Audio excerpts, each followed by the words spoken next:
हे दोस्तों नमस्कार, एक बार फिर से स्वागत है आपके अपने यूट्यूब चैनल देव जीके ट्रिक्स में।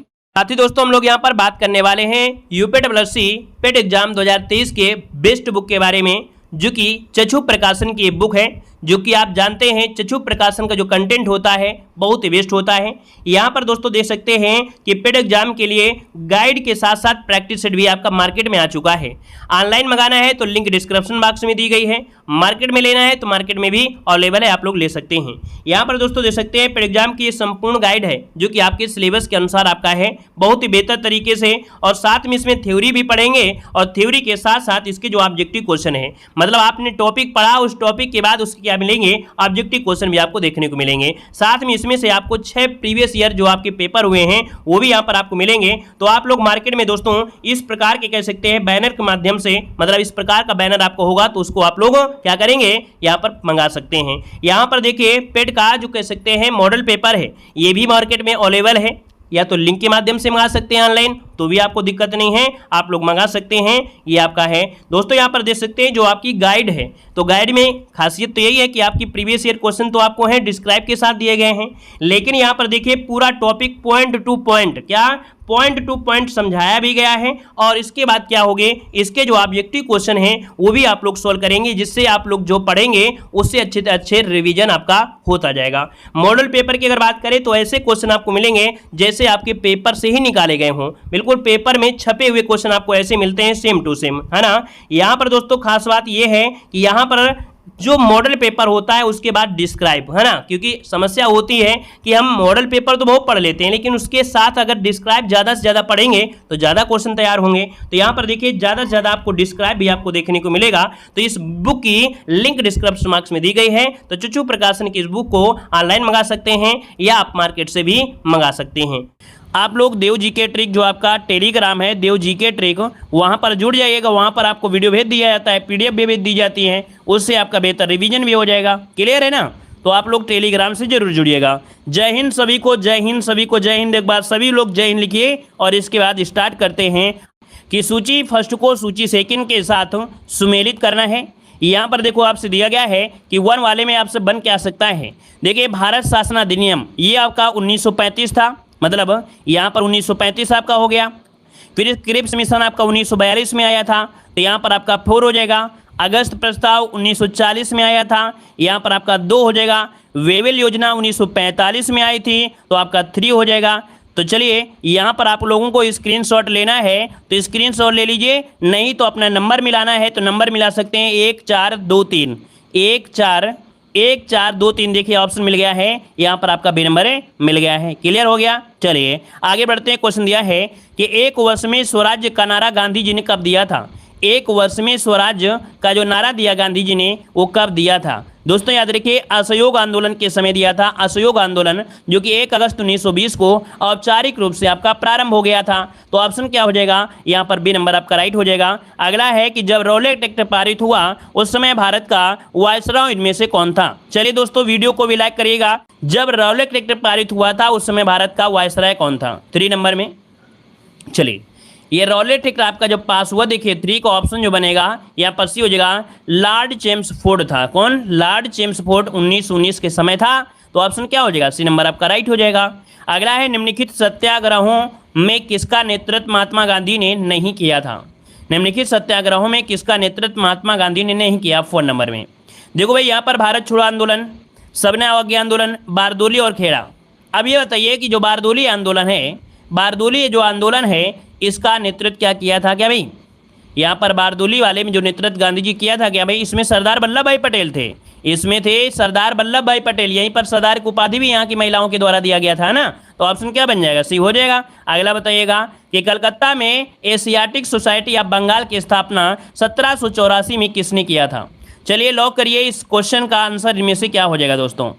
कलकत्ता में एशियाटिक सोसाइटी ऑफ बंगाल की जो स्थापना किया था वो किसने किया था? 5 नंबर का ऑप्शन बी हो जाएगा, विलियम जोन्स जिसका ऑप्शन आ रहा है दोस्तों।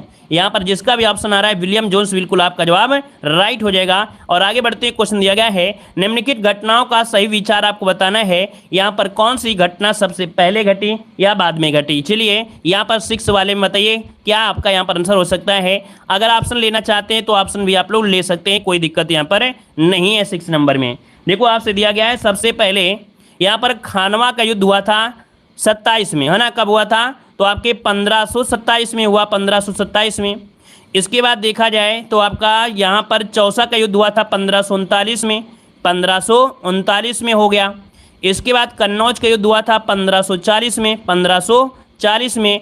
तालीकोटा का युद्ध हुआ था 1565 में। अब दोस्तों आप ही बताइए क्या आंसर आपका हो सकता है। आंसर आपका देखिए 6 का ऑप्शन ए नंबर आपका राइट हो गया ना। 4 2 1 3 ऑप्शन बन गया यहाँ पर आपका ए नंबर। क्लियर है? अगला बताइएगा, कह रहा है कि कृष्णदेव राय के दरबार में अष्टदिग्गज कौन थे? कृष्णदेव राय के दरबार में अष्टदिग्गज जो थे वो आपके कौन थे? तो देखिए 7 का ऑप्शन हो जाए आपका बी नंबर। ये 8 तेलुगु कवि थे। क्या? 8 तेलुगु कवि थे जो कि 8 महान विद्वान कहे जाते थे जिन्हें अष्टदिग्गज कहा गया था। ठीक है ना। तो इस कारण से जो ऑप्शन है यहाँ पर बी हो जाएगा। एक पॉइंट याद रखिएगा कि इसीलिए इसके शासनकाल को तेलुगु साहित्य का स्वर्ण युग कहा जाता है। क्वेश्चन अगर पूछ ले कि तेलुगु साहित्य का स्वर्ण युग कौन सा आपका समय है, तो याद देखिए कृष्णदेव राय का समय आपका है। क्लियर है? आगे बताइएगा, यहाँ पर दिया गया है निम्नलिखित में से किसने राष्ट्रकूट साम्राज्य की नींव रखी थी? किसने राष्ट्रकूट साम्राज्य की नींव रखी थी 8 नंबर में? तो ऑप्शन क्या हो जाएगा 8 नंबर में? ऑप्शन बी हो जाएगा दंती दुर्ग ने दोस्तों। क्या कौन? दंती दुर्ग, जो आपके 736 ईस्वी में, 736 ईस्वी में दंती दुर्ग यहाँ पर कह सकते हैं जो आपका राष्ट्रकूट वंश से संबंधित है, दंत दुर्ग आपका था, है ना। और यहाँ पर आगे बढ़ते हैं, क्वेश्चन दिया गया है सूची फर्स्ट को सूची सेकेंड से यहाँ पर सुमेलित करना है। यहाँ पर देखो दिया गया है कि किसको क्या नाम दिया जाता था या किस नाम से बोला गया था या कौन सी पदवी दी गई थी। चंद्रगुप्त मौर्य को देखो सेंड्रो कोट्स कहा जाता था, सेंड्रो कोट्स मतलब यहाँ पर आप 2 हो गया। बिंदुसार को अमित्र घात कहते थे, यहाँ पर देखिए अमित्र घात हो गया, 3 हो गया। अशोक को प्रियदर्शी कहा गया है, यहाँ पर देखिए आपका 1 हो गया, है ना। और चाणक्य को विष्णुगुप्त कहा गया है, तो यहाँ पर 4 हो गया। स्क्रीनशॉट लेना है तो स्क्रीनशॉट लीजिए, नहीं तो आप लोग ऑप्शन मिला लीजिए अगर आपको आ रहा है। 2 3 1 4, 2 3 1 4 पहला ही ऑप्शन यहाँ पर आपका राइट हो गया। चलिए आगे बढ़िए, क्वेश्चन दिया गया है सत्यमेव जयते शब्द किस उपनिषद से लिया गया है? सत्यमेव जयते किस उपनिषद से लिया गया है? यहाँ पर जो आप दीजिए 10 का ऑप्शन क्या हो जाएगा? मुंडकोपनिषद, बिल्कुल सही है। ऑप्शन आपका ए नंबर आपका राइट हो जाएगा, है ना। मतलब इसका अर्थ होता है कि सत्य की ही विजय होती है, इसका मतलब ये है। ठीक है, सत्यमेव जयते मतलब होता है सत्य की ही विजय होती है। ये भारत के राज्य चिन्ह पर भी आपका अंकित किया गया है। अगला है काठमांडू की राजधानी। काठमांडू की राजधानी तो कहाँ की है? यहाँ पर देखिए नेपाल है, ऑप्शन आपका ए नंबर है। अगला है पृथ्वी का सर्वाधिक शुष्क क्षेत्र आपका कौन सा है? पृथ्वी का सर्वाधिक शुष्क क्षेत्र, एक मरुस्थल आपने नाम सुना होगा, आटाकामा मरुस्थल है। ऑप्शन यहाँ पर देखिए आपका भी हो जाएगा, आटाकामा मरुस्थल है दक्षिण अमेरिका में। ये संसार का सबसे शुष्क मरुस्थल है दोस्तों, याद रखिएगा। ठीक है ना। चलिए यहाँ पर आगे बढ़िए, क्वेश्चन दिया है भारत का सबसे बड़ा बॉक्साइट उत्पादक राज्य कौन सा है? बॉक्साइट का उत्पादन जो होता है दोस्तों याद रखिए ये आपके कहाँ पर होता है? उड़ीसा। देखिए 13 का जो ऑप्शन है, 13 का जो ऑप्शन आपका है यहाँ पर आपका हो जाएगा नंबर उड़ीसा, इसका आंसर है राइट हो जाएगा। क्लियर है। झारखंड दूसरे स्थान पर है और गुजरात जो आपका है वो तीसरे स्थान पर है 18-19 के अकॉर्डिंग। अगला है कि किस राज्य में मानस टाइगर रिजर्व है? और मानस टाइगर रिजर्व कहाँ पर है भाई? मानस जो टाइगर है ये रिजर्व कहाँ पर है आपके? तो आपके असम में है। कहाँ पर है? असम में है, याद रखिएगा। और 1985 में ये विश्व विरासत घोषित भी किया गया था। अगला दिया गया है LAC वास्तविक नियंत्रण रेखा जो आपका है वैसे यहाँ पर भारत और किसके बीच आपका प्रभावी है? LAC आपकी जो रेखा है ये बताइए क्या हो जाएगा, किसके बीच है? ये भी है आपके देखिए LAC दिया गया, LOC नहीं दिया है। सबसे पहले बात तो LOC होता तो आप लोग पाकिस्तान लगा देते, लेकिन LAC दिया गया है, अर्थात यहाँ पर देख सकते हैं इसका जो आंसर आपको लगाना है वो आपका बी हो जाएगा, है ना।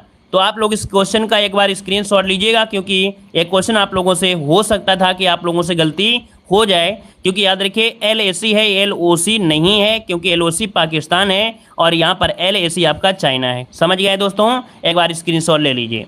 आगे बढ़िए, क्वेश्चन दिया गया है मीरा सेठ समिति का संबंध किससे था। मीरा सेठ समिति का जो संबंध था दोस्तों 16 नंबर में, ऑप्शन क्या हो जाएगा, इनका संबंध था हथकरघा क्षेत्र के विकास से। क्या हो जाएगा, हथकरघा क्षेत्र के विकास से। Option B number, option A number आपका राइट हो जाएगा। अगला क्वेश्चन दिया गया है केंद्रीय बजट 2022-23 में प्राथमिक घाटा अनुमानित किया गया है। जो केंद्रीय बजट 2022-23 में प्राथमिक घाटा है, इसका अनुमान कितना लगाया गया है, तो याद रखिए ऑप्शन ए हो जाएगा सकल घरेलू उत्पाद का 2.8%। सकल घरेलू उत्पाद का 2.8% ये आपका था, GDP का 2.8% ये अनुमान किया गया है। अगला, आयकर विभाग द्वारा जारी जो पैन कार्ड होता है ये किस उद्देश्य के लिए प्रयोग नहीं किया सकता है, अर्थात पैन कार्ड का प्रयोग हम लोग कहाँ नहीं कर सकते हैं।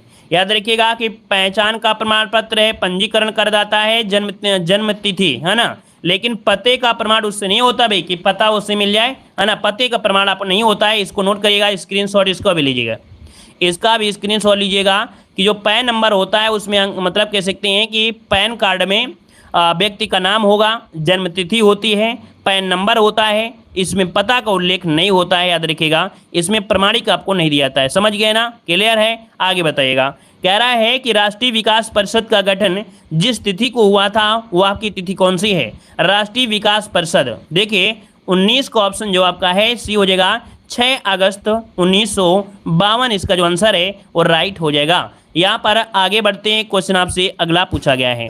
यहाँ पर दोस्तों अगला क्वेश्चन आपसे दिया गया है, कह रहा है कि भारत में पहली पंचवर्षीय योजना का जो आधार था वो क्या था, अर्थात किस मॉडल पर आपकी बनाई गई थी। पहली पंचवर्षीय योजना आपकी 1951 से स्टार्ट हुई थी और 56 तक दी गई थी। तो हेरोल्ड डॉमर मॉडल जो ऑप्शन है यहाँ पर ये नंबर इसका राइट हो जाएगा।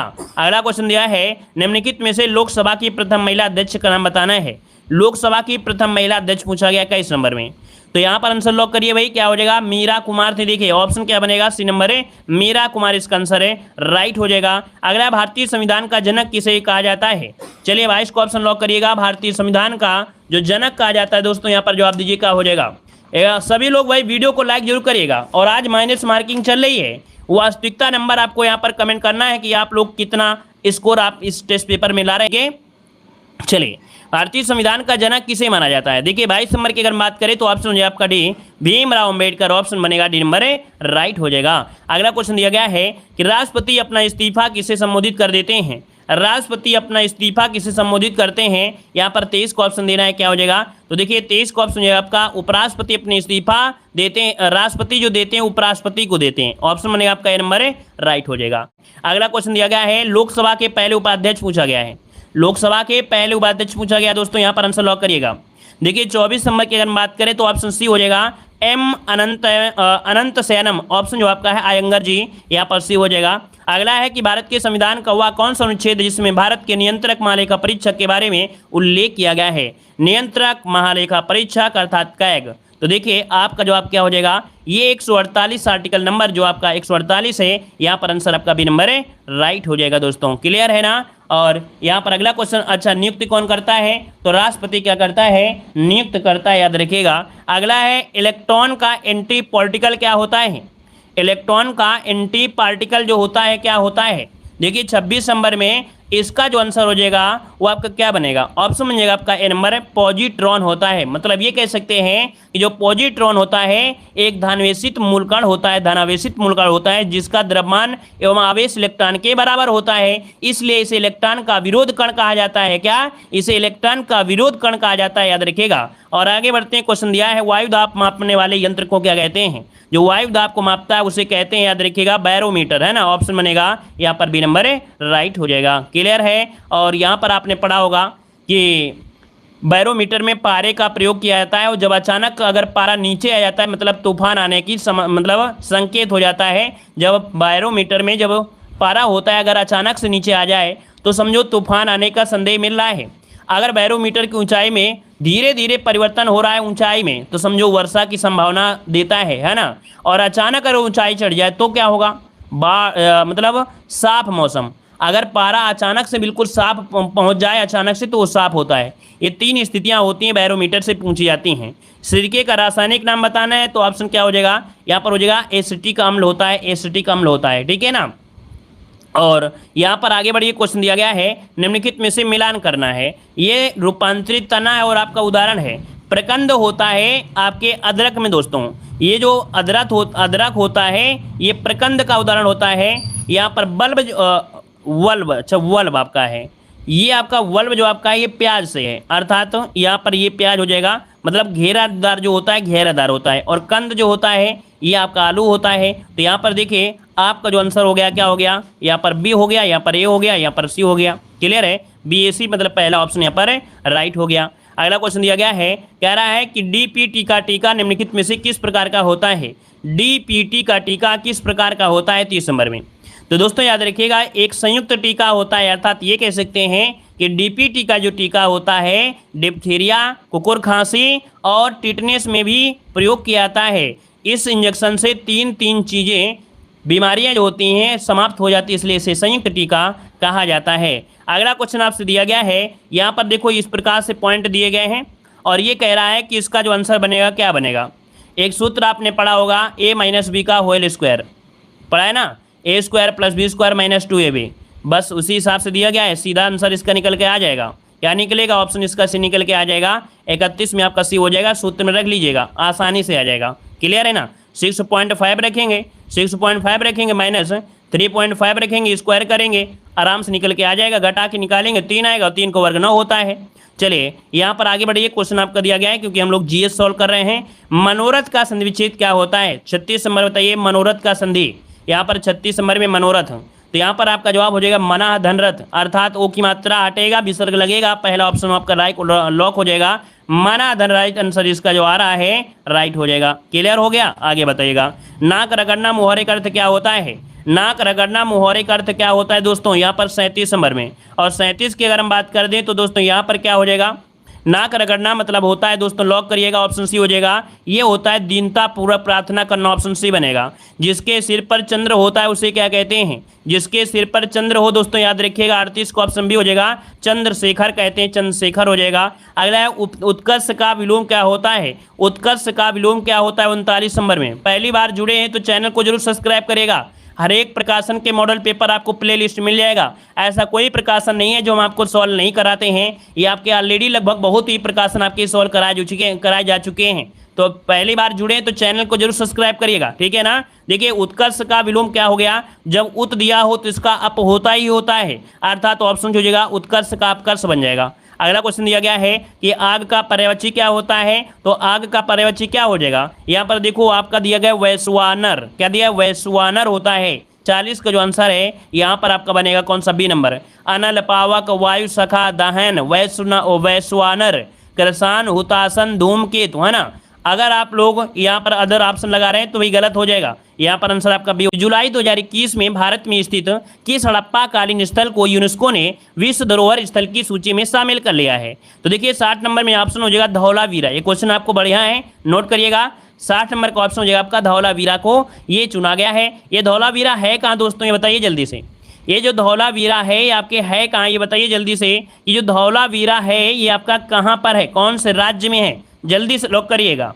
गुजरात में, वेरी गुड, आपके गुजरात में याद रखिएगा, गुजरात में, ठीक है। और याद रखिए ये 40वें नंबर का स्थल है जो आपका इसमें शामिल हुआ है, 40वें नंबर का स्थल है, याद रखिएगा, ठीक है ना। अच्छा यहाँ पर अगला क्वेश्चन है कि नॉर्वे की राजधानी क्या है। हमने आपको पढ़ाया था नॉर्वे की राजधानी, और नॉर्वे की राजधानी क्या है, ओस्लो है दोस्तों। क्या ओस्लो, जो कि ऑप्शन क्या है यहाँ पर डी हो जाएगा। अगला क्वेश्चन दिया है पन्नालाल घोष निम्नलिखित में से कौन सा वाद्य यंत्र बजाते हैं। पन्नालाल घोष को आप लोग जानते हैं और नहीं जानते हैं तो आज जान लीजिए, ये बांसुरी वादक हैं। क्या, ये पन्नालाल घोष ये प्रसिद्ध बांसुरी वादक हैं और इनका वास्तविक नाम क्या है, अमल ज्योति घोष है दोस्तों, याद रखिए। पन्नालाल घोष का वास्तविक नाम है अमल ज्योति, क्या है, अमल ज्योति। नोट करिएगा भाई, यहाँ पर इसे नोट करिएगा कि जो पन्नालाल घोष हैं बांसुरी वादक हैं, इनका वास्तविक नाम है अमल ज्योति नाम है, याद रखिएगा। अगला क्वेश्चन है कि शंकर अंतर्राष्ट्रीय गुड़िया संग्रहालय स्थित है।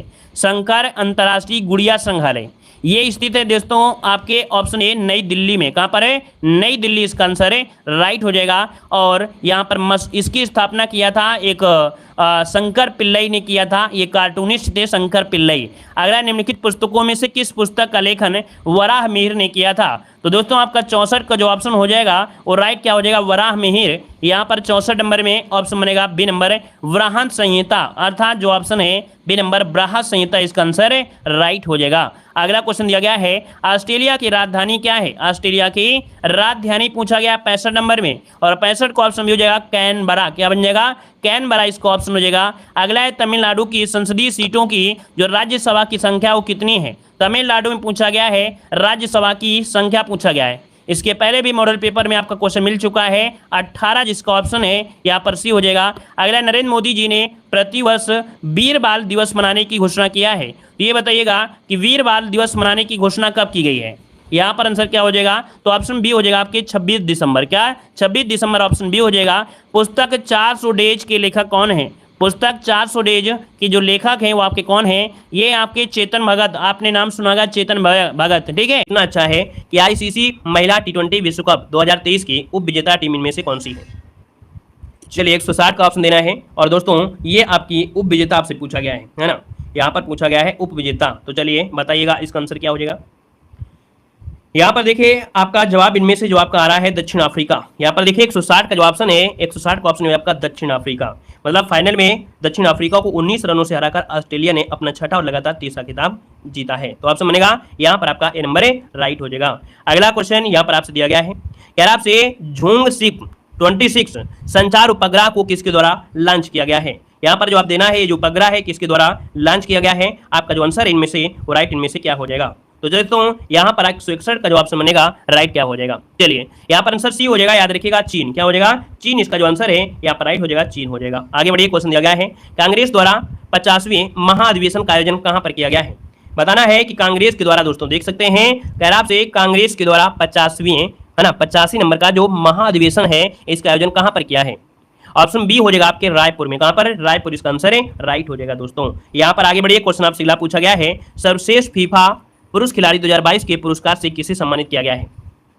163 का ऑप्शन बी हो जाएगा, इनका नाम है लियोनेल मेसी, है ना, जो कि आंसर बनेगा आपका बी नंबर है, राइट हो जाएगा। दोस्तों यहां पर आगे बढ़िए, क्वेश्चन आपसे अगला पूछा गया है कि उत्तर पूर्व के पहले संपीड़ित बायोगैस संयंत्र का शिलान्यास कहां पर किया गया है? उत्तर पूर्व के पहले संपीड़ित बायोगैस संयंत्र है और इसका शिलान्यास जो किया गया है ये कहां पर किया गया है? यहाँ पर जो आपका आंसर है राइट क्या हो जाएगा? राइट आंसर सी हो जाएगा, आपके असम में किया गया है। कहां पर है? असम के कामरूप जिले के सोनपुर में किया गया है। याद रखिएगा, असम के मुख्यमंत्री यहाँ पर हिमंत बिस्व शर्मा ने 1 मार्च 2023 को इसका उद्घाटन किया था। आगे बढ़िए, क्वेश्चन दिया गया है आईपीएल और WPL का शीर्षक प्रायोजक कौन सा है? दोस्तों यहाँ पर देख सकते हैं 2023 में आईपीएल और जो आपका महिलाओं का वुमेन हुआ था, है ना, तो इसका जो प्रायोजक कंपनी रही है वो कौन सी रही है? यहाँ पर आंसर क्या हो जाएगा आपका? टाटा, है ना, टाटा समूह पहले WPL का टाइटल प्रयोजन होगा, बाद में यहाँ पर आईपीएल हुआ था, तो इसका ऑप्शन क्या हो जाएगा? ए नंबर है, राइट हो जाएगा। आगे बढ़िए, क्वेश्चन दिया गया है कि 13वीं राष्ट्रीय हॉकी चैंपियंस 2023 के फाइनल में किसे सर्वश्रेष्ठ गोलकीपर के पुरस्कार से सम्मानित किया गया है?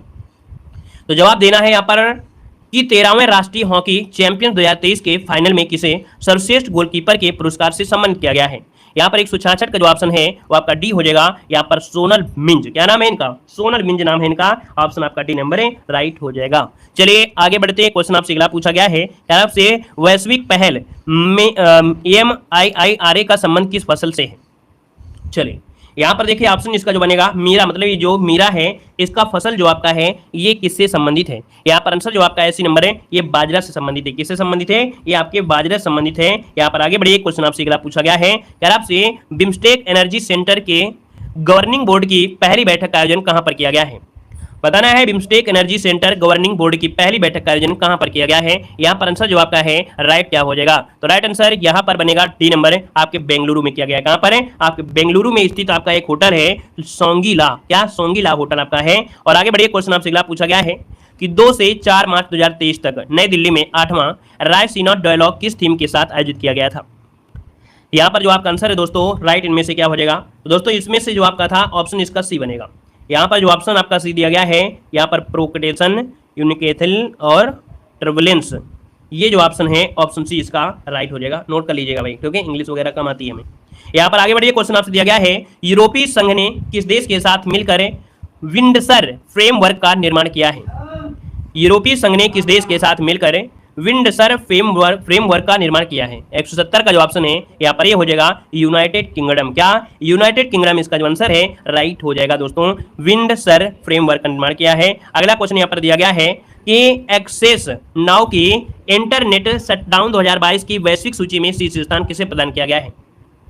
एक्सेस नाउ की इंटरनेट शटडाउन 2022 की वैश्विक सूची में शीर्ष स्थान पर किसे शामिल किया गया है। आपका जो आंसर बनेगा इनमें से क्या हो जाएगा, नोट करिएगा।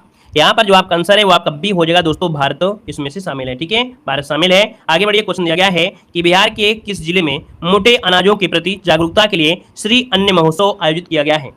तो चलिए, श्री अन्न महोत्सव जो कि बिहार के किस जिले में आयोजित किया गया है, ये जिला है आपका भोजपुर जिला। ठीक है, भोजपुर जिले में ये आपका 28 फरवरी से 1 मार्च तक आपका 2 दिवसीय रहा है अन्न महोत्सव का आयोजन किया गया है। ऑप्शन बी हो जाएगा। अगला क्वेश्चन यहाँ पर आपसे दिया गया है, कह रहा है उच्चतम न्यायालय द्वारा हिंडनबर्ग रिसर्च रिपोर्ट के आधार पर अडानी ग्रुप की कंपनियों की जांच के लिए किसकी अध्यक्षता में समिति का गठन किया गया है। 173 का जो ऑप्शन है आपका ये नंबर हो जाएगा अभय मनोहर सप्रे। ठीक है, यहाँ पर न्यायमूर्ति AM सप्रे या अभय मनोहर सप्रे, जो कि आंसर हो जाएगा आपका ये नंबर राइट हो जाएगा। इसमें 6 सदस्य आपके शामिल होंगे। यहाँ पर आगे बढ़िए, क्वेश्चन आपसे अगला पूछा गया है कि Indian national centre for biological sciences द्वारा किस रोग के उपचार हेतु पहली एवं एकमात्र DNA वैक्सीन विकसित की गई है। तो दोस्तों यहाँ पर 174 का जो ऑप्शन है यहाँ पर आंसर आपका ए हो जाएगा। याद रखिए, डेंगू के लिए, किसके लिए, डेंगू बुखार के लिए भारत की पहली एकमात्र DNA वैक्सीन विकसित की गई है। ऑप्शन आपका ये नंबर इसका राइट हो जाएगा। अगला क्वेश्चन आपसे दिया गया है IFSCA से स्वीकृति प्राप्त करने वाला पहला विदेशी विश्वविद्यालय डीकिन विश्वविद्यालय कहाँ पर स्थापित किया जाएगा। 175 का जो ऑप्शन है यहाँ पर आंसर आपका डी हो जाएगा। याद रखिए, गांधीनगर में। कहाँ पर है, गांधीनगर इसका जो आंसर है यहाँ पर राइट हो जाएगा। यहाँ पर आगे बढ़िए, क्वेश्चन आपसे अगला पूछा गया है, कह रहा है आपसे कि पारंपरिक चिकित्सा पर SCO के पहले अंतर्राष्ट्रीय सम्मेलन और एक्सपो का आयोजन कहाँ पर किया गया है। यहाँ पर जो आपका आंसर है दोस्तों राइट हो जाएगा। सी नंबर आपके गुवाहाटी में। कहाँ पर किया गया है, गुवाहाटी, जो कि ऑप्शन आपका सी बनेगा। और आगे बढ़िए, क्वेश्चन आपसे दिया गया है राष्ट्रपति द्रौपदी मुर्मू द्वारा भोपाल में अंतर्राष्ट्रीय धम्म सम्मेलन के कौन से संस्करण का उद्घाटन किया गया है। चलिए, द्रौपदी मुर्मू द्वारा भोपाल में अंतर्राष्ट्रीय धम्म सम्मेलन की कौन से संस्करण का उद्घाटन किया गया है। 177 का ऑप्शन देना है। आपका जवाब क्या हो जाएगा, तो जवाब हो जाएगा यहाँ पर 7वें नंबर का। क्या 7वें नंबर का ये अंतर्राष्ट्रीय धर्म सम्मेलन है। यहाँ पर आंसर बनेगा आपका ए नंबर हो जाएगा, जो कि यहाँ पर कहाँ पर, मध्य प्रदेश के भोपाल में किया गया है। अगला क्वेश्चन दिया गया है कि 6 मार्च 2023 को पहला भारतीय नौसेना कमांडर सम्मेलन का आयोजन किस स्वदेशी पोत पर किया गया है। तो दोस्तों यहाँ पर देख सकते हैं, ये भारतीय नौसेना कमांडर सम्मेलन का आयोजन है, ये किस स्वदेशी पोत पर किया गया है। 178 का ऑप्शन क्या हो जाएगा, यहाँ पर 178 का ऑप्शन ये हो जाएगा। याद रखिए, INS विक्रांत पर। क्या INS विक्रांत में यहाँ पर आंसर आपका ये नंबर राइट हो जाएगा। और अगला गद्यांश आपका दिया गया है कि प्रमाण का भारतीय संस्कृत में बड़ा महत्व है। देखिए, प्रणाम है, प्रणाम का भारतीय अभी देखो आप लोगों को जाना नहीं है, क्योंकि हम यहाँ पर गद्यांश को सॉल्व कराने के बाद इसी वीडियो में कुछ महत्वपूर्ण पॉइंट और वह आपको सॉल्व कराते हैं, जिसे हम आपको डेली कहते हैं। और ये लास्ट मॉडल पेपर है, इसमें से आपको माइनस मार्किंग भी देखना है, इसलिए हम आपको सॉल्व करा रहे हैं। और इसके सॉल्व कराने के जस्ट बाद इसी में यहाँ पर कुछ और सॉल्व कराएंगे, तो आपको जाना नहीं है क्लास से, ठीक है ना। और जिन्हें जाना है तो उन्हें रोक भी नहीं सकते हैं, क्यों भाई, जिन्हें जाना है उन्हें रोका भी नहीं जा सकता है, लेकिन जिनको कुछ सीखना है वो लोग जरूर जुड़ेंगे। प्रणाम का भारतीय संस्कृत में बड़ा महत्व है। यह अपने से बड़ों, श्रेष्ठ तथा आदरणीय जनों के प्रति आत्मीयता का प्रतीक है। माता पिता के अतिरिक्त समाज के सभी वृद्धजन, गुरुजन हो, अतिथि हो, साधु संत हो, अपनी परंपरा के अनुसार प्रणाम करना मानव धर्म है। वस्तुतः प्रणाम जीवन रूपी क्षेत्र में आशीर्वाद का अन्न उगाने की बीज मंत्र है। प्रणाम के संबंध में मनु की मान्यता है कि वृद्धजनों व माता पिता को जो नित्य सेवा प्रणाम से प्रसन्न रखता है, उसकी आयु, विद्या, यश और बल चारों वृद्धि होती है। प्रणाम के बल पर ही बालक मार्कंडेय ने सप्त ऋषियों से चिरंजीवी होने का वरदान प्राप्त किया था। महाभारत के युद्ध के आरंभ में युधिष्ठिर ने पितामह, है ना, भीष्म पितामह, गुरु द्रोणाचार्य, कुलगुरु कृपाचार्य, महाराज शल्य को प्रणाम करके, है ना, उनसे विजयी भाव का आशीर्वाद प्राप्त किया था। प्रणाम की महत्ता निरूपित करते हुए संत तुलसी कहते हैं कि वह मानव शरीर व्यर्थ है जो सज्जनों और गुरुजनों को सम्मुख नहीं झुकाता है। अर्थात ऐसा जीवन बेकार है जो अपने गुरु को, अपने सज्जनों को प्रणाम नहीं करते हैं। तो चलिए आइए क्वेश्चन सॉल्व करिएगा, ठीक है ना। तो चलिए, दिया गया है प्रणाम किसका प्रतीक है 71 नंबर में। प्रणाम किसका प्रतीक है? जल्दी जल्दी अब जवाब दीजिएगा, सभी लोग बताइए क्या हो जाएगा।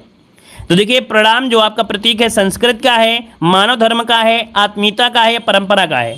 पहले पॉइंट दिया गया था आत्मीयता का प्रतीक है, याद रखिए। प्रणाम जो आपका है ये आत्मीयता का प्रतीक है, ये आपको दिया गया था, साफ साफ दिया गया था। ध्यान से नहीं पढ़ोगे तो क्या हो जाएगा। चलिए, प्रणाम करने वाले किसकी प्राप्ति होती है? प्रणाम करने वाले को किसकी प्राप्ति होती है? तो देखो यहाँ पर 72 नंबर में क्या हो जाएगा? विद्या की होती है। ऑप्शन हो जाएगा ए नंबर।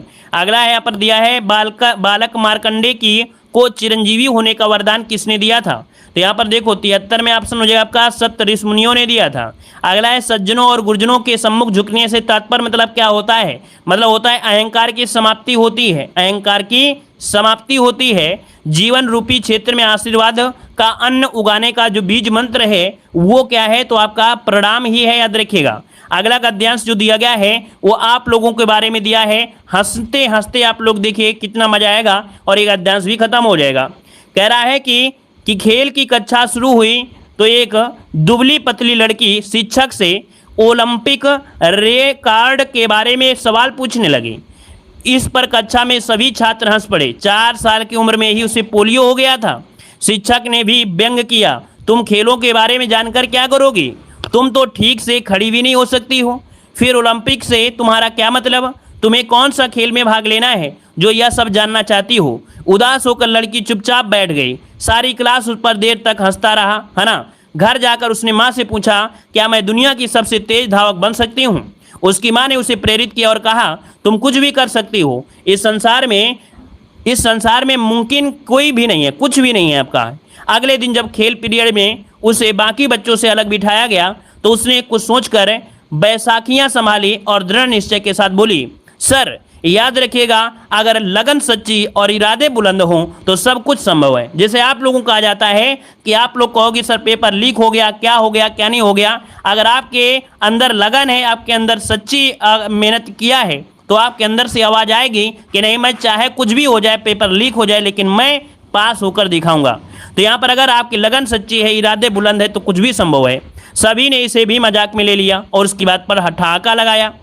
अब वह लड़की तेज चलने के अभ्यास में जुट गई। वह कोच की सलाह पर अमल करने लगी, अच्छी और पौष्टिक खुराक लेने लगी। कुछ दिनों में उसने अच्छी तरह चलना फिर दौड़ना सीख लिया। उसके बाद वह छोटी मोटी दौड़ में हिस्सा लेने लगी। वह कई लोग उसकी मदद के लिए आगे आने लगे। उसका उत्साह बढ़ने लगा और उसके हौसले बुलंद होने लगे। उसने 1960 के ओलंपिक में 100 मीटर, 200 मीटर और 4x100 रिले में वर्ल्ड रिकॉर्ड बनाकर सबको आश्चर्यचकित कर दिया। और ओलंपिक इतिहास रचने वाली वह बालिका थी अमेरिका की धाविका विल्मा रुडोल्फ। क्या नाम है भाई जिनके बारे में आप पढ़ रहे थे? इनका नाम है विल्मा रुडोल्फ है, जो कि अमेरिका की धावक है। दोस्तों अब आइए, यहाँ पर क्वेश्चन दिया है कि लड़की के सवाल पूछने पर छात्र हंस पड़े, क्यों हंस पड़े थे? 76 का जवाब दीजिएगा, बड़े आराम से हमने पढ़ाया है। तो भाई क्या हो जाएगा? खेल नहीं सकती थी इसलिए हंस पड़े थे। अगला है कि आपके विचार से लड़की को सफलता की सबसे प्रेरणा किसने दी थी? आप लोग बताइएगा कि आपके विचार से देखा जाए तो लड़की को सफलता की सबसे बड़ी प्रेरणा जो दिया था किसने दिया था? तो देखिए यहाँ पर उनकी माँ ने ही दिया था ना, उसकी माँ ने ही तो दिया था ना। सहपाठी तो मजाक उड़ा रहे थे भाई। अगला है कि शिक्षा के उत्तर से उसके बारे में धारणा बनती है कि वह क्या था भाई? वह जो था एक कठोर व्यक्ति था। जो शिक्षक था वो कठोर था, वो मनोबल नहीं बना रहा था, वो उसे कह रहा था तुम कर क्या सकते हो। अगला क्वेश्चन दिया गया है, कह रहा आपसे कि लड़की के अनुसार सब कुछ संभव है यदि हो कैसी हो। अगर वह कैसी हो, सच्ची लगन और ऊंचा इरादा हो तो सब कुछ संभव है। अगला गद्यांश में निहित मुख्य संदेश क्या दिया गया है? इस गद्यांश में मुख्य संदेश जो दिया गया है वो क्या दिया गया दोस्तों, बताइए जल्दी से। 80 नंबर में कह रहे सफलता के लिए लगन और परिश्रम आवश्यक होती है। देखियो यहाँ पर सफलता के लिए लगन और परिश्रम आवश्यक होती है। ये यहाँ पर बस ध्यान से सुनना है। कह रहा है मध्यकाल की वास्तुकला और निर्माण। तो देखिए 2.5 दिन का झोपड़ा और कुतुब मीनार और अलाई दरवाजा जो बनवाया किसने? तो याद पर देखिएगा कि आपके अलाउद्दीन खिलजी। देखिए 2.5 दिन का झोपड़ा दिया गया है। 2.5 दिन का झोपड़ा, ये गलत दिया भाई। 2.5 दिन का झोपड़ा और कुतुब मीनार ये तो बनाया था अलाउद्दीन खिलजी, सॉरी ये कुतुबुद्दीन ऐबक ने बनाया था भाई। कुतुबुद्दीन ऐबक ने बनवाया था। देखो ये पॉइंट आपका गलत दिया गया इस बुक में। ये वाला पॉइंट देखिए, 2.5 दिन का झोपड़ा जो आपका है और कुतुब मीनार जो आपका है दोस्तों, याद रखिए ये दो चीजें जो आपके हैं वो कुतुबुद्दीन ऐबक ने बनवाया था। ठीक है, कुतुबुद्दीन ऐबक ने बनवाया था। और जो अलाई दरवाजा है वो आपके अलाउद्दीन खिलजी ने। क्लियर है, हमने जो बता दिया उसको नोट करिएगा। अटाला मस्जिद जो जौनपुर में है सर के शासक ने बनवाया था। गोल गुम्बद जो बीजापुर में है आदिल शाह का मकबरा है, आदिल शाही वंश ने बनवाया था। आगरा के किला अकबर ने। बुलंद दरवाजा फतेहपुर सीकरी का आपके अकबर ने। एतमादुद्दौला का जो मकबरा है नूरजहां ने, है ना। और अगला है ताजमहल तो आपके शाहजहां ने। और बीबी का मकबरा जो कि औरंगाबाद में है आपके औरंगजेब ने। ठीक है, चलिए अगला पॉइंट आपसे आ गया है, कह रहा आपसे भारतीय पर्यटन स्थल और आपके स्थान आपसे पूछा गया है। तो देखो दिया गया है कि आपसे जामा मस्जिद जो कि आपके दिल्ली में है, कुतुब मीनार कहाँ पर है आपके दिल्ली में है ना।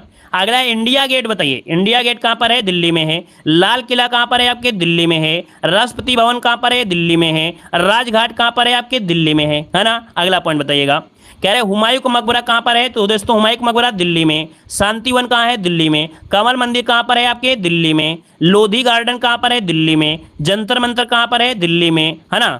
अब यहाँ पर दिल्ली मत लगाइएगा क्योंकि अगला पॉइंट बदल गया है। कह रहे अजंता की गुफाएं, अजंता की गुफाएं महाराष्ट्र में। एलोरा की गुफाएं महाराष्ट्र में। एलिफेंटा की गुफाएं महाराष्ट्र में। गेटवे ऑफ इंडिया मुंबई में। हैगिंग गार्डन मुंबई में। अगला पॉइंट दिया गया है, नोट करते जाइएगा। कह रहे हैं मालाबार हिल्स, मालाबार हिल्स ये आपके कहाँ पर है महाराष्ट्र में है। दोस्तों इसको नोट करिएगा क्योंकि मालाबार से आप लोग केरल मत पहुंच जाना। मालाबार हिल पूछा गया है महाराष्ट्र में। टावर ऑफ साइलेंस ये महाराष्ट्र में है। ताजमहल आगरा में है। अकबर का मकबरा आपके आगरा के सिकंदरा में है। अमरनाथ की गुफा कहाँ पर है भाई, अमरनाथ की गुफा कहाँ पर है भाई, कश्मीर में है। अगला है डल झील कहाँ पर है, तो आपके श्रीनगर में हो जाएगा। ठीक है, शालीमार बाग आपके जम्मू कश्मीर में है। अगला आपसे दिया गया है कि वैष्णो देवी कहाँ पर है भाई, ये आपके जम्मू कश्मीर में है। शाही चश्मा कहाँ पर है, आपके जम्मू कश्मीर में है। Victoria memorial, Victoria memorial Kolkata में है। ठीक है, विड़ला तारामंडल कहाँ पर है, आपके कोलकाता में है। अगला है फोर्ट विलियम कहाँ पर है, कोलकाता में है। नखोदा मस्जिद कहाँ पर है, नखोदा मस्जिद क्या हो जाएगा, यहाँ पर आपकी कोलकाता में है। सेंट पॉल कैथेड्रल ये कहाँ पर है, आपके कोलकाता में है। टीपू सुल्तान मस्जिद कहाँ पर है, टीपू सुल्तान मस्जिद कोलकाता में है। हावड़ा मस्जिद, हावड़ा ब्रिज कहाँ पर है, कोलकाता में है। ठीक है, बॉटनिकल जो गार्डन कहाँ पर है, कोलकाता में है। ठीक है, अगला है भारतीय संग्रहालय कहाँ पर है, कोलकाता में है। क्लियर है। अगला आपसे दिया गया है कि जगन्नाथ मंदिर कहाँ पर है, तो आपके पुरी जो कि उड़ीसा में है ना। यहाँ पर जगन्नाथ मंदिर पूरी उड़ीसा में है। चिल्का झील कहाँ पर है, उड़ीसा में है। ब्लैक पोगंडा या सूर्य मंदिर कहाँ पर है, तो कोणार्क जो उड़ीसा में है। लिंगराज मंदिर कहाँ पर है, आपके उड़ीसा में है। क्लियर है। अगला बताइएगा, कह रहे हैं अंबर पैलेस, अंबर पैलेस कहाँ पर है, जयपुर में है। नाहरगढ़ का किला कहाँ पर है, आपके जयपुर में है। और अगला यहाँ पर देखो दिया गया है, कह रहा है सिटी पैलेस, तो जो सिटी पैलेस वो कहाँ पर है, जयपुर में है। हवा महल कहाँ पर है, आपके जयपुर में है। जयगढ़ का किला कहाँ पर है, जयपुर में है। बिड़ला मंदिर कहाँ पर है, आपके जयपुर में है। जल महल कहाँ पर है, आपके जयपुर में है। वेरी वेरी एमपी क्वेश्चन दिया गया है। जल महल कहाँ पर है, आपके जयपुर में है। अगला यहाँ पर देखो दिया गया है द्वीप पैलेस, क्या दिया है, द्वीप पैलेस कहाँ पर है, उदयपुर में है। जूनागढ़ का जो किला है कहाँ पर, बीकानेर में है। पुष्कर झील कहाँ पर है, आपके अजमेर में है। अजमेर शरीफ दरगाह, अजमेर शरीफ की जो दरगाह है वो कहाँ पर है, तो अजमेर में है। जैसलमेर का जो किला है वो कहाँ पर है, तो आपके राजस्थान में है। मानसून पैलेस कहाँ पर है, तो आपके सज्जनगढ़ राजस्थान में है। टावर ऑफ विक्ट्री क्या है, टावर ऑफ विक्ट्री ये कहाँ पर है, चित्तौड़गढ़ राजस्थान में है। दिलवाड़ा का मंदिर कहाँ पर है, राजस्थान में है। Tower of fame, tower of fame कहाँ पर है, राजस्थान में है। आमेर का किला कहाँ पर है, आपके जयपुर में है। ठीक है, मेहरानगढ़ का किला कहाँ पर है, मेहरानगढ़ का किला जोधपुर में है। पिछोला झील कहाँ पर है, पिछोला इसे होता है पिछोला झील, उदयपुर में है। स्वर्ण मंदिर आपके अमृतसर में है। बुलंद दरवाजा उत्तर प्रदेश में। पंचमहल आपके उत्तर प्रदेश में है।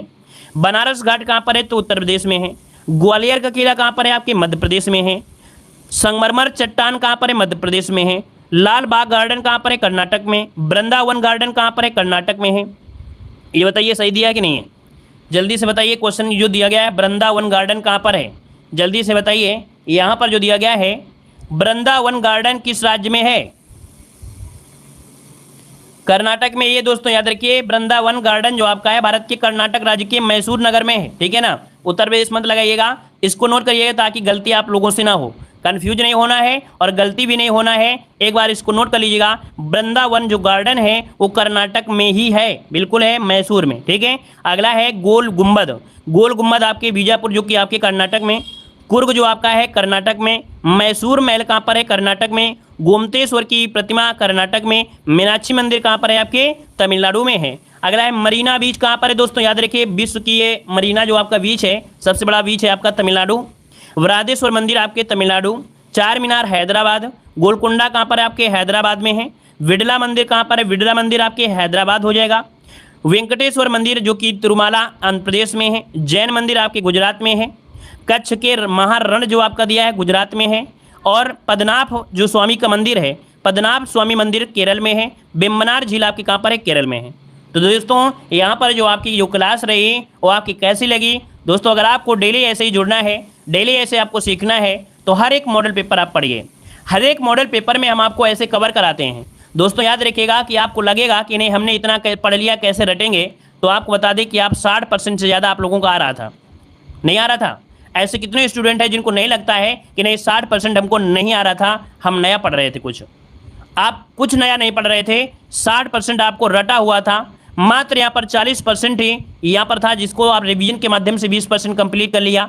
मात्र 20% ही आपको मेहनत करनी पड़ेगी, और एक बार आपने पढ़ लिया है तो दोबारा जब आप पढ़ोगे तो ये 10% भी क्लियर हो जाएगा। दोस्तों बहुत बड़ी बात नहीं होती है, ये जनरल चीज़ें हैं, जनरल क्वेश्चन आपके हैं जिनको आपको याद होना चाहिए, है ना। तो याद रखिएगा कि आपको हम डेली क्लास देते हैं और डेली क्लास में हर एक मॉडल पेपर में प्रयास करते हैं जो स्टैटिक जीके है या कोई ऐसा पॉइंट जो आपके एग्जाम में बन सकता है वो हम आपको देते हैं। इसलिए आपसे रिक्वेस्ट है कि आप हमारे हर एक मॉडल पेपर को देखिए, क्योंकि हर एक मॉडल पेपर के साथ साथ स्टैटिक जीके का वो थ्योरी वाला पोर्शन जो अलग से पढ़ाया जाता है वो उसी में आपको मिल जाता है।